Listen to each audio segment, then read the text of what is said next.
Shalom, Zion. Today we're going to have a much needed conversation about our favorite uncle, Esau. Although this video isn't solely focused on the hue of Esau nor Edom's skin, Esau and Jacob are identical twins, and the only discernible difference in appearance between the two dark-skinned brothers was one was hairy and the other one smooth. We will touch on the matter and we will encompass almost everything about our favorite uncle, from who Esau married and had children with, who his children had their children with, and who inhabited Mount Seir before Esau and the gang left the land of Canaan. First, turn to Uncle Obadiah to prove one essential point. Uncle Obadiah, chapter 1 and verse 3, quote, "Behold, I have made thee small among the Gentiles, thou art greatly dishonored." End quote. Yah called Edom small among the Gentiles, meaning they are not the Gentiles. Genesis 10 and 5 associates Japhet with the Gentiles only. Esau is a Hebrew, and the Edomites are Hebrews. Numerous prophecies have stated that we will be in the midst of the Gentiles before the Most High saves us. In Isaiah, it states that the root of Jesse will rule over the Gentiles. 2 Samuel chapter 22 and verse 44, quote, "And thou shalt deliver me from the strivings of the people, and thou shalt keep me to be the head of the Gentiles. A people which I knew not served me." End quote.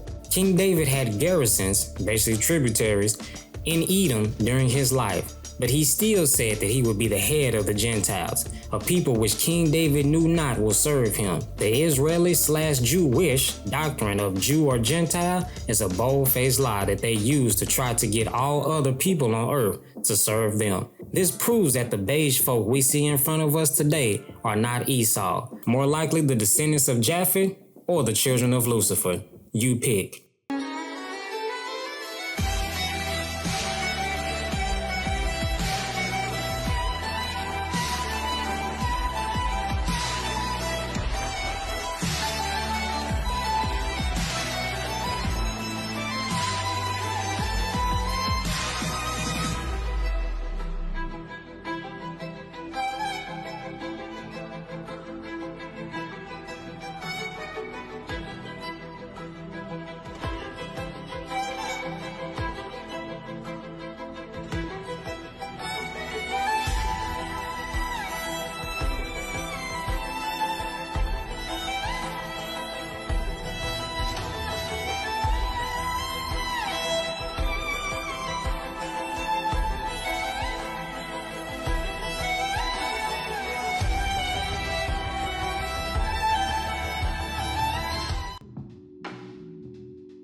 Genesis 36 in the Septuagint, quote, "And these are the generations of Esau. This is Edom. And Esau took to himself a wife of the daughters of the Canaanites, Ada, the daughter of Elon, the Hittite, and Oholibamah, the daughter of Anna, the son of Sebegun, the Evite, and Basemath, daughter of Ishmael, sister of Nebaioth. And Ada bore to him Eliphaz, and Basemath bore Rugael, and Oholibamah bore Jews, Jiglon, and Kor. These are the sons of Esau, which were born to him in the land of Canaan." End quote. These are the wives and children of Uncle Esau. He had two Canaanite wives, Ada, the daughter of Elon the Hittite, Oholibamah, daughter of Anna, son of Sebegun the Evite, and Basemath, daughter of Ishmael. I think we found an example of text corruption. Compare the names of his wives, their fathers, and the nations to the previous chapters of Genesis. Genesis 26 states that Judith, the daughter of Beosh the Hittite, Basemath, daughter of Helon the Hittite, and in Genesis 28, you have Mahalath, daughter of Ishmael, Hebrew. Why are the names and their nations flipped and switched around? Basemath went from the daughter of Helon the Hittite to Basemath, the daughter of Ishmael, and somehow Mahalath and Judith aren't even named in Genesis chapter 36 at this point. Their names have been usurped by Ada and Oholibamah, while Basemath is the only constant. Somehow, the only thing for certain is that Esau had two Canaanite wives and one from the house of Ishmael. These new wives bore Ishmael children. Ada bore Eliphaz, the firstborn, Basemath bore Rugael, his secondborn, and Oholibamah bore Juz, Jiglon, and Kor. They were born to Uncle Esau in the land of Canaan. These 5 named sons are the prodigies of the nation of the Edomites.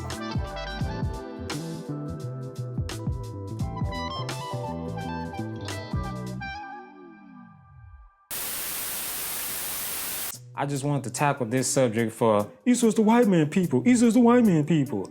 Genesis chapter 25, verse 25, quote, "And the first came out red, hairy all over like a skin, and she called his name Esau," end quote.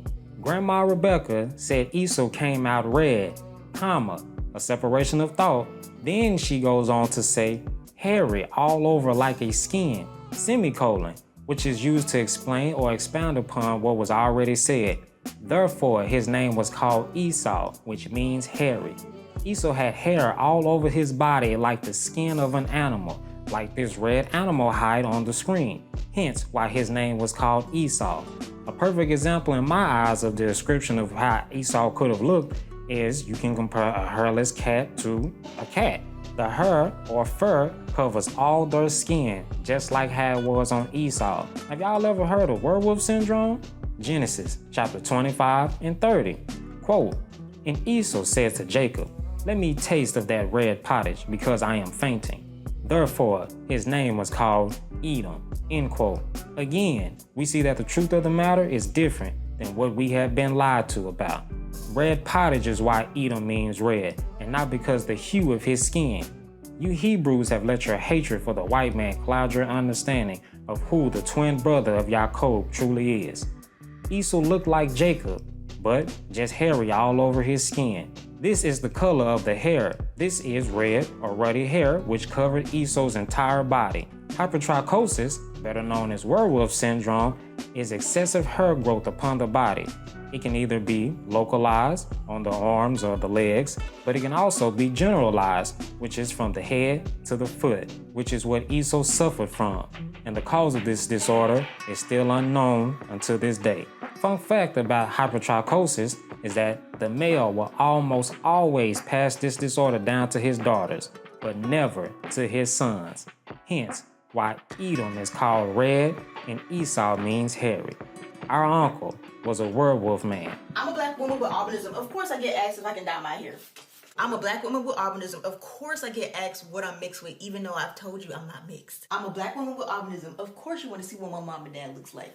I'm a black woman with albinism. Of course you'll think the person you saw last week with albinism is related to me. I'm a black woman with albinism. Of course you're going to turn away after I caught you staring confusingly. I'm a black woman with albinism. Of course I get asked if I'm really black. I'm a black woman with albinism. Of course you're going to think I went to your school in Nebraska, even though I've never been to Nebraska. I'm a black woman with albinism. Of course I get asked what box dye I use to get this hair color. I'm a black woman with albinism. Of course I have more than one bottle of sunscreen. Which one you want? Verse 6, quote, "And Esau took his wives and his sons and his daughters and all the persons of his house and all his possessions and all his cattle and all that he had got and all things whatsoever he had acquired in the land of Canaan. And Esau went forth from the land of Canaan, from the face of his brother Jacob, for their substance was too great for them to dwell together, and the land of their sojourning could not bear them, because of the abundance of their possessions. And Esau dwelt in Mount Seir. Esau, he is Edom," end quote. Genesis 36 is an overview look at Esau's life, but just 4 chapters prior in Genesis 32 in verse 3, quote, "And Jacob sent messengers before him to Esau his brother, to the land of Seir, to the country of Edom," end quote. This proves Esau moved out of the land before Genesis chapter 36 and was already well established in Seir when Jacob began his journey. Esau moved from the land because both he and his identical twin brother, Jacob, were blessed by Yah with abundance. Also, the text states that Esau had daughters, as well as servants, handmaids, possession, and cattle. Remember, Uncle Isaac blessed Esau right before his death. Speaking of death, based upon how this chapter is written, I can infer that Esau died sometime before this chapter was written. Switching gears again, the chapter clarifies who the inhabitants of Mount Seir were before Esau and the boys came. Genesis chapter 14 verses 5 through 6 in the Septuagint. Quote, "And in the 14th year came Kedorlaomer and the kings with him, and cut to pieces the giants in Ashtaroth and in Karnaim, and strong cities with them, and the Omians in the city Seir, and the Koreans in the mountains of Seir, to the turpentine tree of Pharan, which is in the desert." End quote. Giants roamed, lived, and thrived in Seir before Esau was even born. As a matter of fact, Granddad Abraham was fighting these same kings in chapter 14. Let's back this up with a second witness. Deuteronomy chapter 2 verses 10 through 12. Quote, "Formerly the Yamin dwelt in it, a great and numerous nation and powerful like the Anakim. These also shall be accounted Rephaim like the Anakim, and the Moabites called them Omin. And the Korites dwelt in Seir before, and the sons of Esau destroyed them and utterly consumed them from before them, and they dwelt in their place, as Israel did to the land of his inheritance, which the Lord gave them." End quote.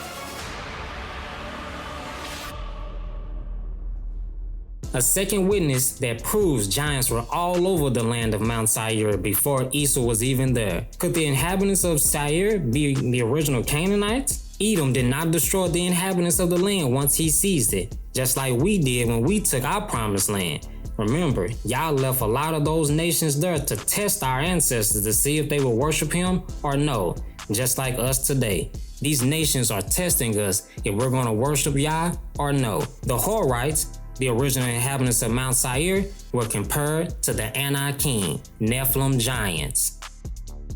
Verse 9, quote, "And these are the generations of Esau, the father of Edom, in the Mount Seir. And these are the names of the sons of Esau: Eliphaz, the son of Adah, the wife of Esau, and Rugal, the son of Basemath, wife of Esau. And the sons of Eliphaz were Theman, Omar, Sophar, Gotham, and Kenaz.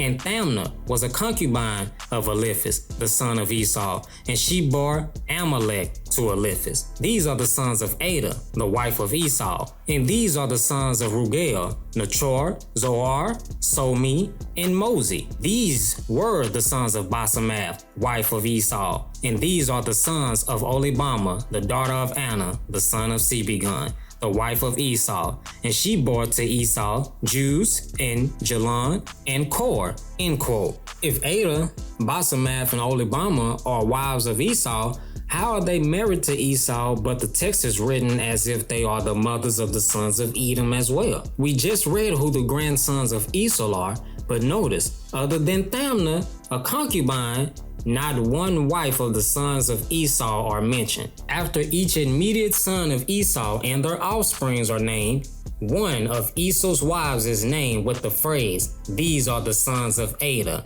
or "These are the sons of Basemath," or Oholibamah, wife of Esau. Again, where are the names of the wives of the sons of Esau? Could we have another incest abomination by the Canaanites? What do you mean? What incest am I talking about? Genesis chapter 9 verses 22 through 27, quote, "And Ham, the father of Canaan, saw the nakedness of his father, and he went out and told his two brothers without. And Shem and Japheth, having taken a garment, put it on both their backs and walked backwards, and covered the nakedness of their father. And their face was backwards, and they saw not the nakedness of their father.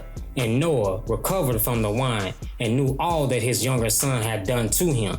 And he said, Cursed be the servant Canaan, a slave shall he be to his brethren. And he said, Blessed be the Lord God of Shem, and Canaan shall be his bondservant. May God make room for Japheth. Let him dwell in the habitations of Shem, and let Canaan be his servant. End quote. Did you see it?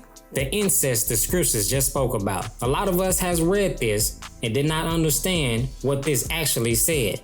The nakedness of thy father is the key phrase to understand exactly what happened between Noah, his wife, and his younger son Ham. Leviticus chapter 18 verses 7 through 8. Quote, Thou shalt not uncover the nakedness of thy father, nor the nakedness of thy mother, for she is thy mother. Thou shalt not uncover her nakedness. Thou shalt not uncover the nakedness of thy father's wife. It is thy father's nakedness. End quote. The nakedness of thy father could be the nude body of your father, but in this case, the case of Ham, it was his mother, or the wife of Noah, whom he uncovered and slept with. That's why Canaan was cursed instead of Ham. Canaan was the offspring of a mother-son relationship. Why would Noah curse an innocent person for the transgression of the father? Isn't that against the law? Remember, Yah said that he doesn't change. That's because Canaan was the product of an incestuous relationship between Ham and Noah's wife. There are laws within the Torah against incest, so much so that death is often the reward for that act. Notice, Canaan was the offspring of an incestuous relationship, and his descendants committed the same vile act years down the line. Is this why our grandparents, Isaac and Rebekah, had so much disdain for the Canaanite women that Esau chose?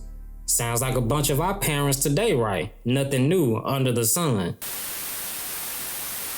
According to HistoryDaily.org, Etruscan history, the first Romans were actually black. This is halfway down the opening paragraph. Quote, Not only did the Etruscan settlement predate ancient Roman and Greek civilizations, it greatly influenced the culture of Rome.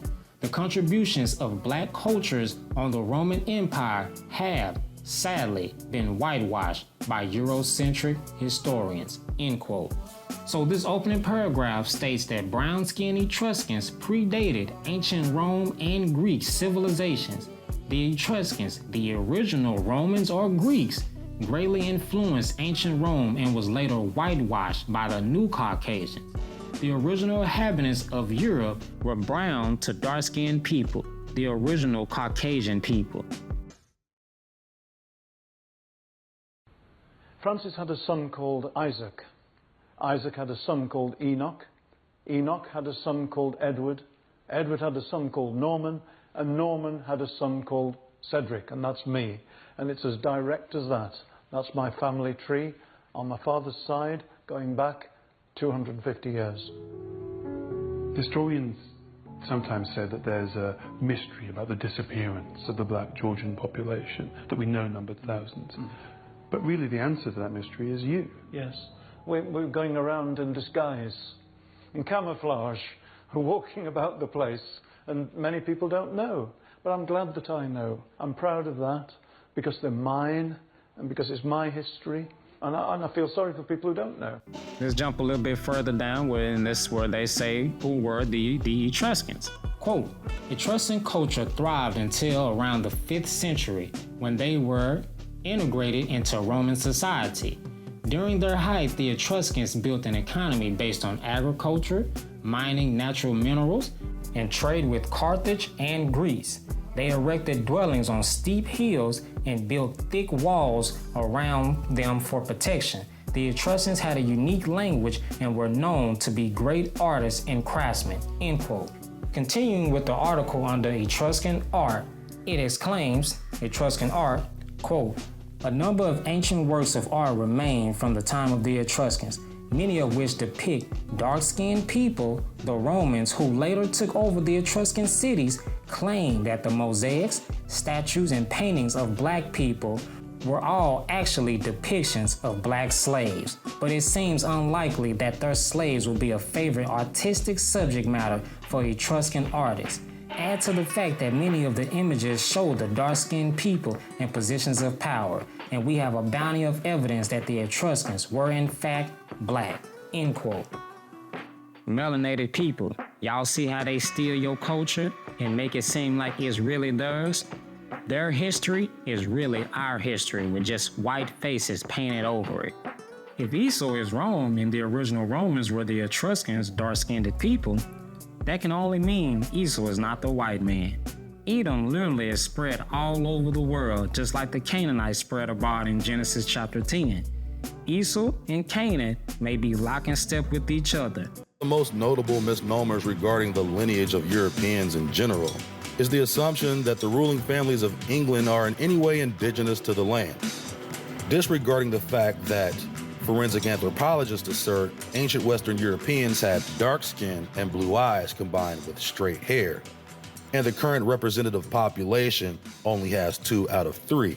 Even the current ruling family of Britain, the Windsor family, is actually a repackaged English version of the Saxe-Coburg-Gotha lineage, whose ancestors hail from specific areas throughout Germany, Belgium, Austria, the Netherlands, France, and Spain.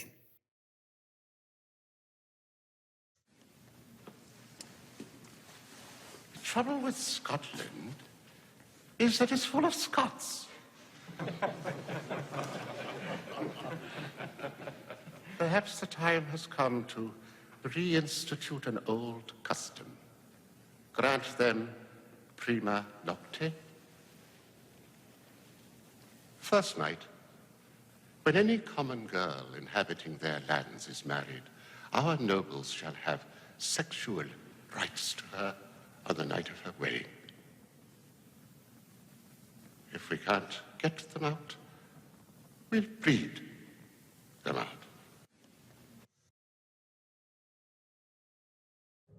As you know, every Aborigine born in this state comes under my control.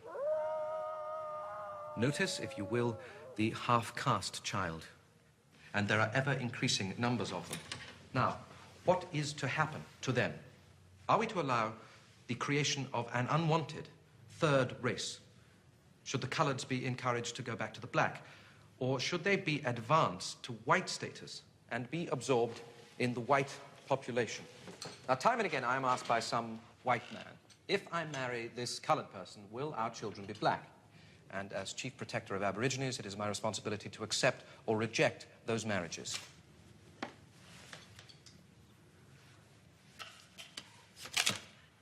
Here is the answer. 3 generations. Half-blood grandmother, quadroon daughter, octoroon grandson. Now, as you can see, in the 3rd generation, or 3rd cross, no trace of native origin is apparent. The continuing infiltration of white blood finally stamps out the black color. The Aboriginal has simply been bred out. Verse 15, quote, "These are the chiefs of the sons of Esau, even the sons of Eliphaz, the firstborn of Esau, Chief Theman, Chief Omar, Chief Sophar, Chief Kenaz, Chief Kor, Chief Gotham, Chief Amalek. These are the chiefs of Eliphaz in the land of Edom. These are the sons of Ada. These are the sons of Rugael, the son of Esau, Chief Nakor, Chief Zoar, Chief Somi, Chief Mosi. These are the chiefs of Rugael in the land of Edom. These are the sons of Basemath, wife of Esau. These are the sons of Olibama, wife of Esau, Chief Juz, Chief Jalon, and Chief Kor. These are the chiefs of Olibama, daughter of Anna, wife of Esau. These are the sons of Esau, and these are the chiefs. These are the sons of Edom." End quote. The same as the previous paragraph about the grandsons of Esau and who is stated as their mothers. One more fact is that verse 15 starts with even the sons of Eliphaz and ends with these are the sons of Ada after mentioning those who came from the loins of Eliphaz. The same thing for Rugael and Basemath. How I see it is that Esau died and his wives saw their offsprings, the sons of Esau, and that Canaanite blood kicked in and they slept with their own sons and created the nations of Edom. Imagine your son being your brother at the same time. Incest must be Canaan's favorite pastime, almost like it's written within their DNA, or it's the spirit that follows that nation of people. Here are 13 genetic mutations that can arise from incest. the Habsburg jaw, misshapen skulls, fused limbs,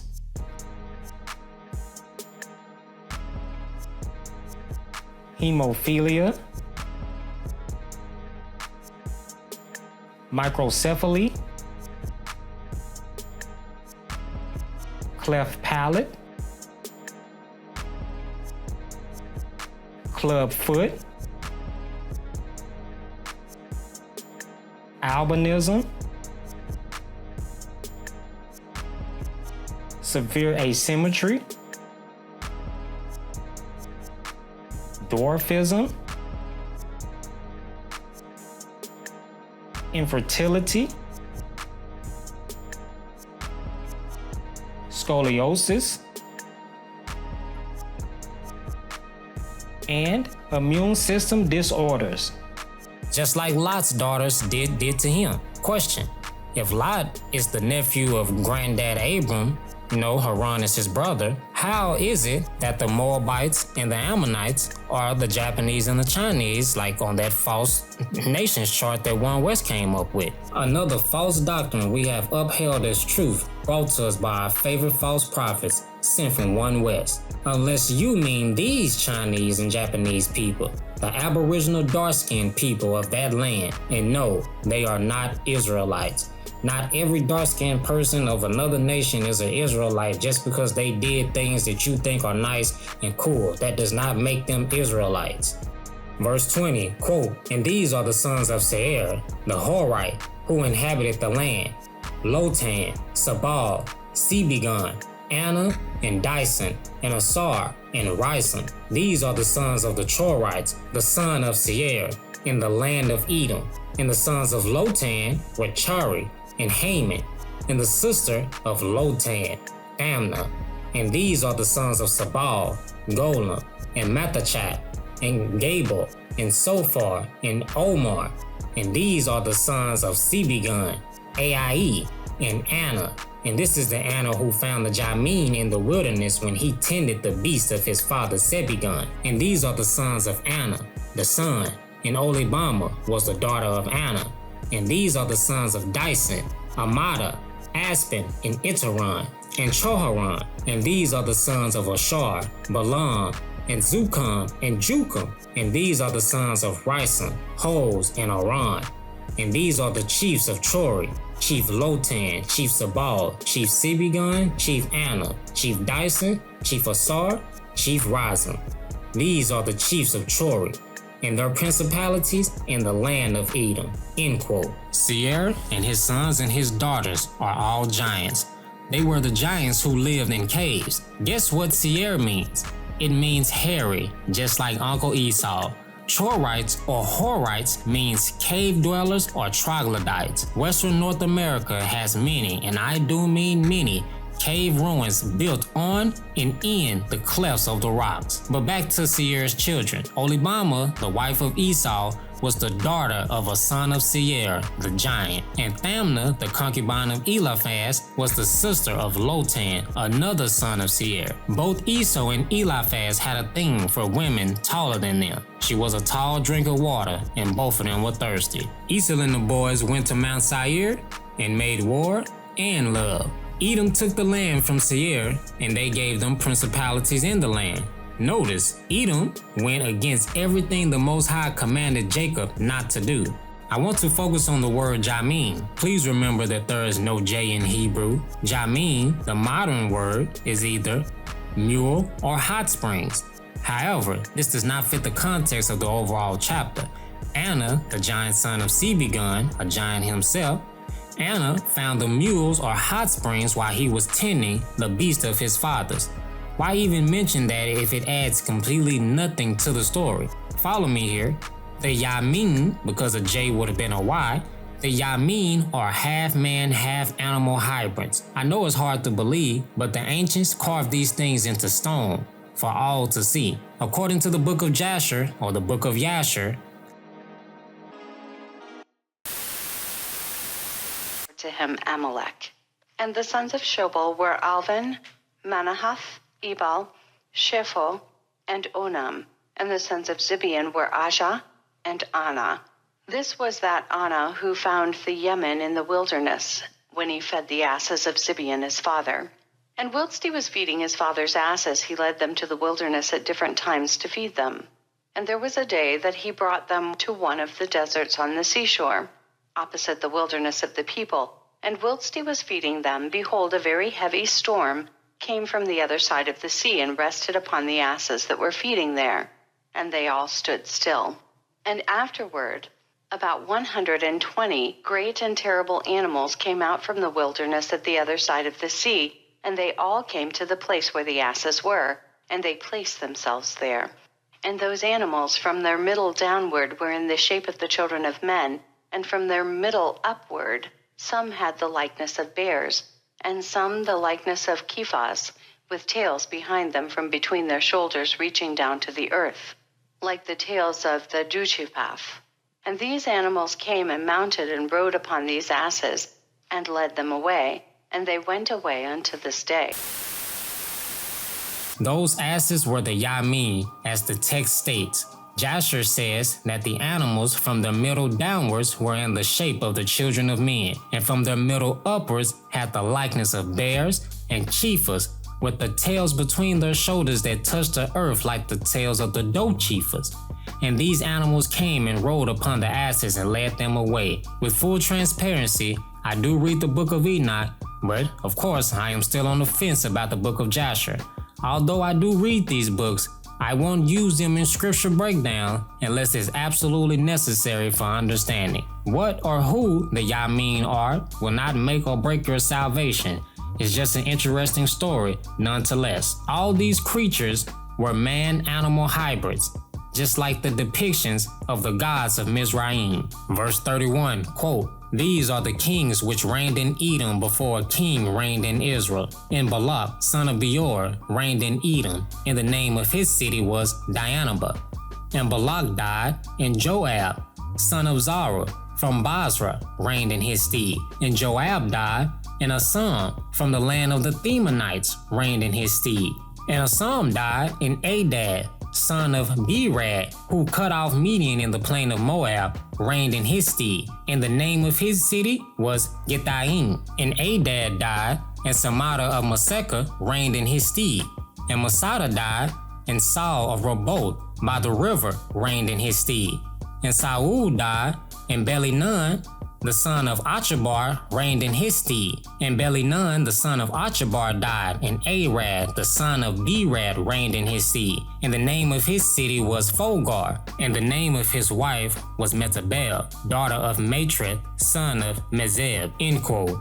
These kings reigned in Edom before, during, and after our exodus from Mizraim. We did not have our first flesh and blood king until the time of Uncle Samuel and Saul. Besides that, the names written are not the names of the sons of Esau nor the sons of Seir. It was already written that the sons of Seir had principalities in the land of Edom. But who are these kings and what nation do they hail from? They could be Edomites, but my reasoning for doubt is, with Israel, the firstborn gets first dibs, right? So with Esau, we can infer the same. Why wasn't Eliphaz, Rugel, Jeus, Jalon, nor Kor mentioned as kings of Edom? Although we have uncovered many truths, there are still many more unanswered questions. For one, could Joab in the previously read verses be the same Job from the book that he is named after? His friends that were near him at his lowest point were from the same region as some of the people that we just read about. The father of Joab was Zair, a son of Esau. Job was either an Edomite king or king of Seir. This could also explain why Job has so many possessions at the start of his book. The names of his friends were Eliphaz, king of the Themans, both names sons of Esau; Bildad, sovereign of the Susians; Sophar, king of the Menians. Sophar is a son of Eliphaz. Theman is a son of Eliphaz, and the name of an Edomite city that will be destroyed in the future. Read Job chapter 42 in the Septuagint. It has added details that was left out of the KJV. In the KJV, the children of Dishon was named Uz, U-Z, the same city Job is from in the very first verse of Job. Dishon is a son of Seir, who inhabited the land before Edom. Speaking of beige people, did you know that there is an entire lineage of the families of Israel who is white as snow until this day? According to the scriptures, 2 Kings chapter 5, Naaman, the captain of the host of Syria, he was a mighty man and a leopard. The mistress of Naaman's wife was an Israelite. They sought her about Naaman's leprosy. She told of a prophet in the land, and the king of Syria sent Naaman with the letter to the king of Israel. They brought with them 10 talents of silver, 6,000 pieces of gold, and 10 changes of raiment. When the king of Israel read the letter, he rent his garments and said, quote, "Am I God to kill or to make alive, that this man sends to me to recover a man of his leprosy? Consider, however, I pray you, and see that this man seeks an occasion against me." End quote. Elisha, the prophet, heard the king rent his garments and told him to hold his peace and send Naaman to me. Naaman came with his horse and chariots and stood at the door of the house of Elisha. Elisha sent a messenger to Naaman and told him to go to the Jordan River and wash himself 7 times, and thou shalt be cleansed. Naaman was angered by this saying. He thought the rivers of Damascus were better than the living waters of Israel. He turned and went away in rage. After some convincing by his servants, he did as the messenger said and was cleansed. And Naaman returned to Elisha and said, quote, "There is no God in all the earth save only in Israel." End quote. After that, he offered Elisha gifts of all the possessions he brought with him. And Uncle declined by saying, quote, "As the Lord lives, before whom I stand, I will not take one." End quote. It's as if Uncle knows Yah is our reward, our boast, and our shield. After Naaman left, Gehazi, one of the servants of Elisha, ran down on Naaman and said, quote, "My master has sent me. Give them, I pray thee, a talent of silver and 2 changes of raiment." End quote. Naaman told him to take 2 of both, so he and the men with him took the loot and stashed it at Gehazi's house. Gehazi returned to Elisha, where he was chastised on sight for lying on Elisha to receive gifts. Elisha told Gehazi, "Since you want to be like Naaman with all these possessions, you can have this as well." 2 Kings chapter 5 and verse 27. Quote, "The leprosy also of Naaman shall cleave to thee, and to thy seed forever. And he went out from his presence leprous, like snow." End quote. Gehazi's whole seed until this day has leprosy. They are white as snow until this day, but they are still 100% Israelites. I'm 100% sure they look exactly like the beige people we see in front of us today. Unlike the leprosy of Miriam and Moses, which was only temporary, Gozzi's and his descendants is everlasting, or until Yah takes it away. But the white man swears up and down the only niggas in the Bible are the Africans, boy. This has never been stated by the campers to explain why they have beige people among their ranks in all of these camps. Instead, they use Paul, Romans 8 and 16. "The Spirit itself beareth witness with our spirit that we are the children of God. And if children, then heirs, heirs of God, and joint heirs with Christ, if so be that we suffer with him, that we may be also glorified together." Does the spirit or the blood determine if you're an Israelite or not? Cyrus had his hand held by the Most High and was called his anointed, Isaiah 45 and 1. Cyrus was king of Persia, thus not an Israelite. Nachor was the king of Mizraim, and an angel of the Most High was guiding him. Neither of these men were Israel, but Yah still chose them to do his ultimate bidding. Gehazi's descendant will look exactly like beige people today, but this has never been mentioned by any camp member to explain why they have these people within their camps. This is why Edom is still a mystery until this day, because they look exactly like the seed of Jacob, the real Israelites, and not that 12 tribe chart crap. They also are under the banner of the umbrella term Black, Negro, or everybody's favorite, African Americans. Who are the children of Black or Negro? And are they Israelites? Who is the progenitor of the Black tribe or the Negro tribe? And where is that anywhere within scripture? We are not a color nor any made up words. We are Israel, and we need to start acting like. Check out what happens to beige people when they put sunscreen on. This is amazing. Look here. This is just amazing.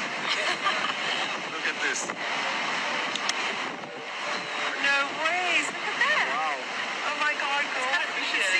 This is just... No, that's unbelievable. This is... No. I saw them before. That's I don't even have it on...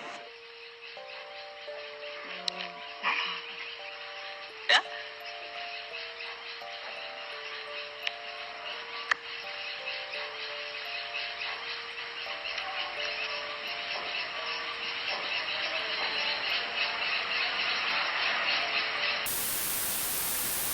Verse 40, quote, "These are the names of the chiefs of Esau in their tribes, according to their place, in their countries and in their nations: Chief Thamna, Chief Gola, Chief Jether, Chief Olibama, Chief Helhalaz, Chief Phanan, Chief Kenez, Chief Theman, Chief Mazer, Chief Megidiel, Chief Zaphlon. These are the chiefs of Edom in their dwelling places and the land of their possessions. This is Esau, the father of Edom." Example: Chief Theman, Chief Olibama, and Chief Thamna, among many others. These are tribes of people along with the names of their chiefs. They were or are still in several nations and countries until this day. The scriptures attest that Edom is among many nations and countries, whether they know that they're Edomites or not. I believe chiefs in this understanding means governor rather than ruler. Again, the kings that reigned before a king reigned in Israel did not have chiefs in front of their names. They were simply just the kings at that time. Rather, they were in their own principalities like Seir, or rather they actually ruled over all of Edom. Esau's lineage is confusing, to say the least. This is why it's written that Yah will uncover the secrets of Esau. Another prophecy states that Esau is hidden. How could this be when everybody has a video on who the white man is until this day? But according to the scriptures, the Most High will uncover who Esau is when the Most High comes back. So either one or two things are for certain. Either the Most High doesn't know his own word, or all of y'all campers are lying about who Esau truly is. This is my 2 cents on the subject matter of Esau and the boys. I ultimately believe Esau and Edom are still, majority of them are still so-called Negroes until this day. Now, where they are today and who they are today, I have no idea.